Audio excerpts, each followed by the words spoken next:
દિયરવટું જે પોતાનો મોટો ભાઈ મરી જાય અને ભાભીને દિયર જે નાનો ભાઈ પરણે તે દરેક ઋતુકાળે એક વાર સંભોગ કરવો નિયોગ એ ધર્મ પણ નથી, તેને તો પશુ ધર્મ કહેવાય છે. ભાભી માતા સમાન છે અને નાના ભાઈની વહુ તે મોટા ભાઈને તે પુત્રવધુ રૂપે છે, પણ તે પુત્રથી વધારે સારી ત્યારે લાગે છે પોતાનાથી વધુ દેરાણી મોટી ભાભીને મદદ કરે છે ત્યારે તે પુત્રથી વધુ સારી કહેવાય છે.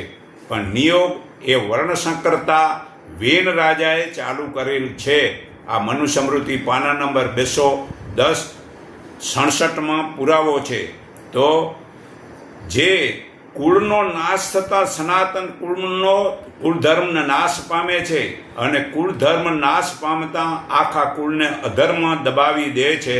હે કૃષ્ણ, અધર્મ વધવાથી કુળની સ્ત્રીઓ દૂષિત થાય છે અને હે પ્રભુ, સ્ત્રીઓ દૂષિત થતાં ત્યારે વર્ણસંકર પ્રજા જન્મે છે. વર્ણસંકર પ્રજા કુળ ઘાતકીઓના તથા કુળને નરકમાં લઈ જવા માટે જ થાય છે.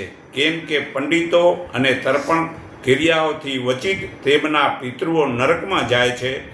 કુળઘાતકીઓના આ વર્ણસંકર દોષને સનાતન જાતિ ધર્મ તથા કુળ ધર્મનો નાશ પામે છે. હે પ્રભુ, જેમના કુળમાં નાશ પામ્યા હોય, જેના કુળ ધર્મ નાશ પામ્યા હોય એવા મનુષ્ય નિશ્ચિત સમય સુધી નરકમાં વાસ કરે છે એમ અમે સાંભળીએ છીએ.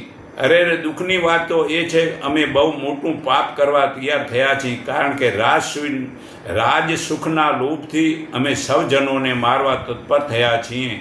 એના કરતાં વસ્ત્ર વગરના અને સામનો નહીં કરતાં એવા મને શસ્ત્રધારી કૌરવો રણમાં જો મારે તો મારા માટે વધુ કલ્યાણકારી બની શકે છે.